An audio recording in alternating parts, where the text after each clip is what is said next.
10월 29일 아침 저희들에게 주시는 하나님 말씀 누가복음 7장 36절로 50절까지 말씀입니다. 한 바리새인이 예수께 자기와 함께 잡수시기를 청하니 이에 바리새인의 집에 들어가 앉으셨을 때에 그 동네에 죄를 지은 한 여자가 있어 예수께서 바리새인의 집에 앉아 계심을 알고 향유 담은 옥합을 가지고 와서 예수의 뒤로 그 발 곁에 서서 울며 눈물로 그 발을 적시고 자기 머리털로 닦고 그 발에 입 맞추고 향유를 부으니 예수를 청한 바리새인이 그것을 보고 마음에 이르되 이 사람이 만일 선지자라면 자기를 만지는 이 여자가 누구며 어떠한 자 곧 죄인인 줄을 알았으리라 하거늘 예수께서 대답하여 이르시되 시몬아 내가 네게 이를 말이 있다 하시니 그가 이르되 선생님 말씀하소서. 이르시되 빚 주는 사람에게 빚진 자가 둘이 있어 하나는 500데나리온을 졌고 하나는 50데나리온을 졌는데 갚을 것이 없으므로 둘 다 탕감하여 주었으니 둘 중에 누가 그를 더 사랑하겠느냐. 시몬이 대답하여 이르되 내 생각에는 많이 탕감함을 받은 자니이다. 이르시되 내 판단이 옳다 하시고 그 여자를 돌아보시며 시몬에게 이르시되 이 여자를 보느냐. 내가 내 집에 들어올 때 너는 내게 발 씻을 물도 주지 아니하였으되 이 여자는 눈물로 내 발을 적시고 그 머리털로 닦았으며 너는 내게 입맞추지 아니하였으되 그는 내가 들어올 때로부터 내 발에 입맞추기를 그치지 아니하였으며 너는 내 머리에 감람유도 붓지 아니하였으되 그는 향유를 내 발에 부었느니라. 이러므로 내가 네게 말하노니 그의 많은 죄가 사하여졌도다. 이는 그의 사랑함이 많음이라. 사함을 받은 일이 적은 자는 적게 사랑하느니라. 이에 여자에게 이르시되 내 죄사함을 받았느니라 하시니 함께 앉아있는 자들이 속으로 말하되 이가 누구이기에 죄도 사하는가 하더라.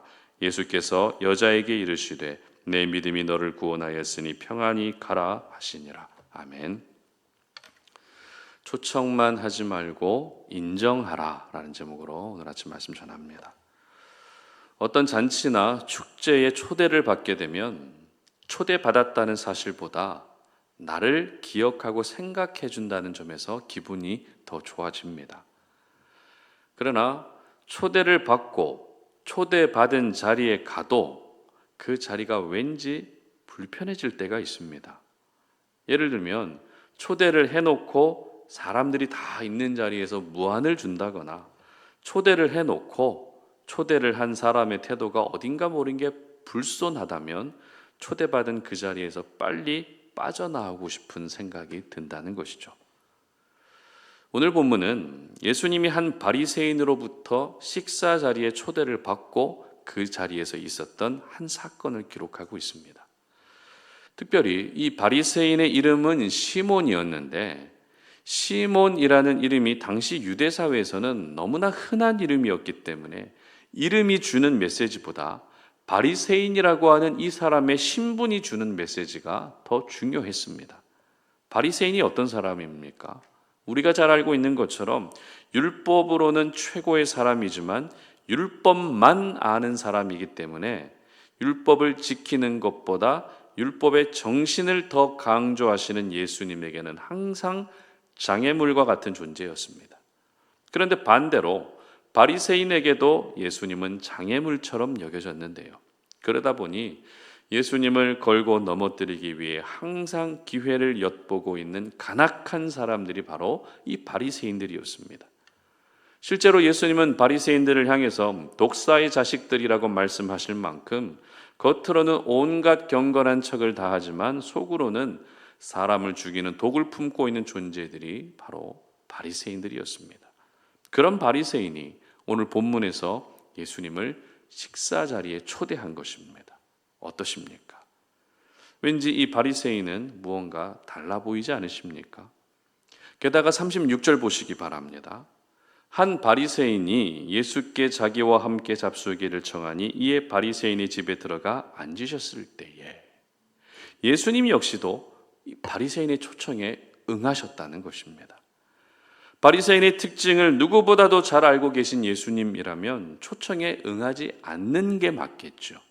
그러나 예수님이 바리새인의 초청에 응하셨기 때문에 이 바리새인은 다른 바리새인들과는 무언가 다른 성품 자체가 다른 신앙 자체가 다르다라는 것을 자연스럽게 예상하게 됩니다.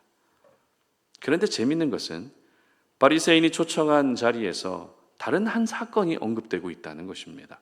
37절과 38절 보시기 바랍니다.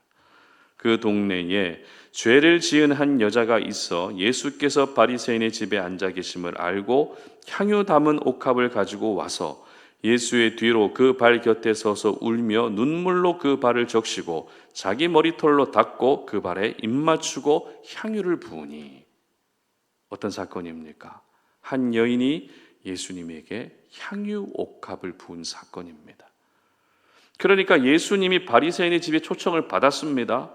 그리고 이제 막 식사를 시작하려고 하는데 갑자기 불청객 한 여인이 바리새인의 집으로 무작정 들어온 겁니다. 당연히 사람들의 시선은 예수님과 바리새인을 향하고 있다가 일순간에 자기 집도 아닌데 무단으로 침입한 이 여인을 향할 수밖에 없었겠죠.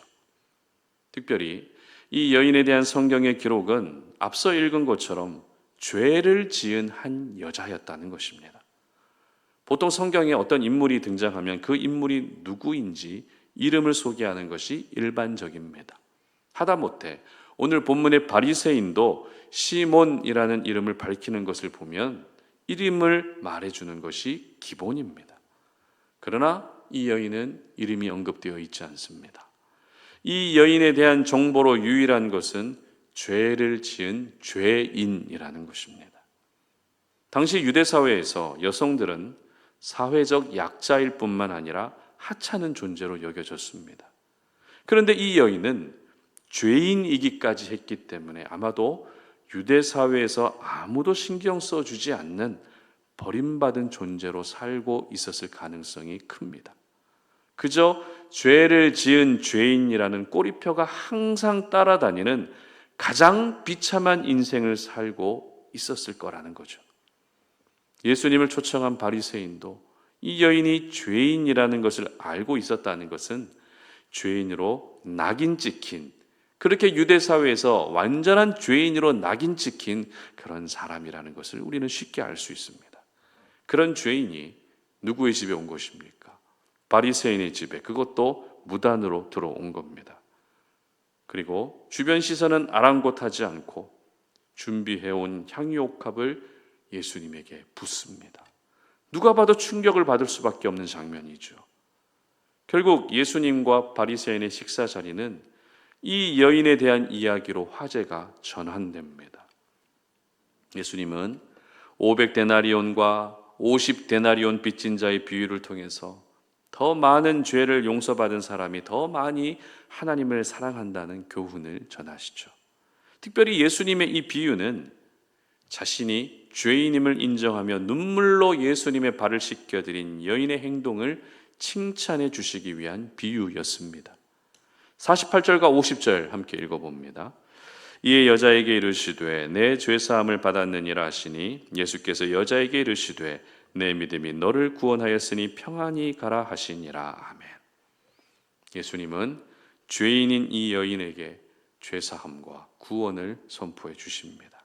즉 예수님을 초청한 사람은 바리새인인데 예수님에게 은혜를 받은 사람은 초청받지 않은 이 여인이었다는 것입니다. 여인의 입장에서는 예상하지 못한 은혜에 감사하면서 계속 눈물만 흘렸을 겁니다. 자, 그렇다면 바리새인의 마음은 어땠을까요? 정작 예수님을 초청한 사람은 난데 은혜는 이 여인이 받는 것을 보면서 당황스러움은 기본이고 온갖 안 좋은 마음이 들지 않았겠습니까? 이럴 거면 괜히 예수님을 초청했다, 이런 생각 들죠. 그리고 우리 속담에 죽 써서 개 줬다는 말처럼 꼭 그런 꼴이 돼버린 것 같은 생각에 실망감이 밀려왔을 겁니다. 그러나 오늘 본문은 설교 제목처럼 초청하는 것보다 인정하는 것이 더 중요하다는 것을 말씀하고 있습니다. 그렇다고 해서 예수님을 초청하는 것이 잘못됐다는 것은 절대 아닙니다.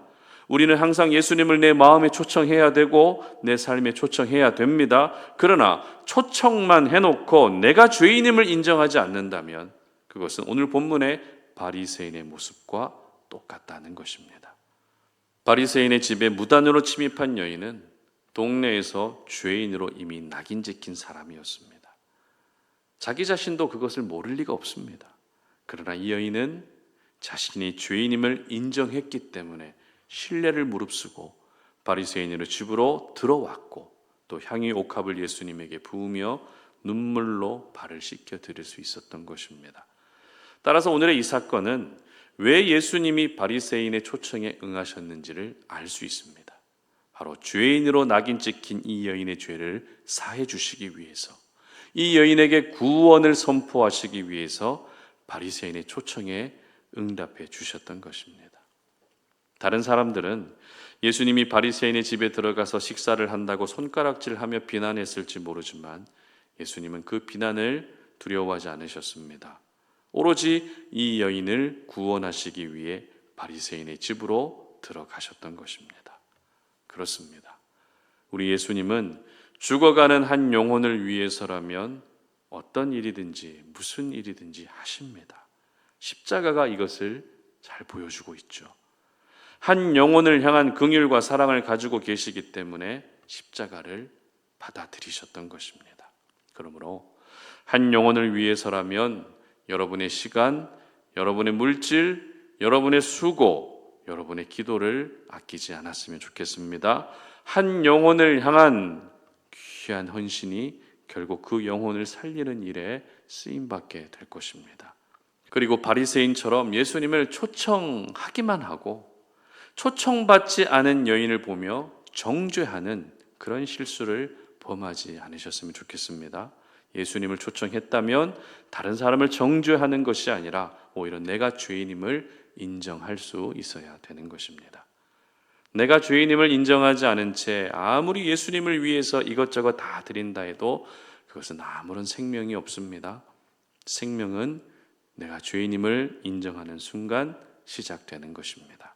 바라기는 예수님을 삶의 모든 자리와 내 마음의 중심에 초청하는 것을 즐거워하시고 이제는 초청만 해놓고 끝낼 것이 아니라 내가 죄인임을 인정하는 단계까지 나아갈 수 있었으면 좋겠습니다. 그래서 살리시는 은혜, 구원해 주시는 은혜, 생명의 은혜가 저와 여러분 모두에게 있으시기를 주님의 이름으로 축복합니다. 함께 기도하겠습니다. 하나님 감사합니다. 오늘 우리가 주님이 주신 생명의 말씀을 기억합니다. 그 말씀 속에서 우리는 늘 예수님을 초청해야 된다는 사실을 먼저 깨닫습니다. 그러나 예수님을 초청만 해놓고 내가 죄인임을 인정하지 않는다면 그 초청은 아무 의미가 없습니다. 그러므로 우리 모두가 예수님을 초청함과 동시에 내가 죄인임을 인정하게 하시고 그래서 우리의 죄를 용서해 주시며 구원을 선포해 주시는 하나님의 귀한 은혜를 경험하는 저희들 되게 하여 주시옵소서. 예수님의 이름으로 기도드립니다. 아멘.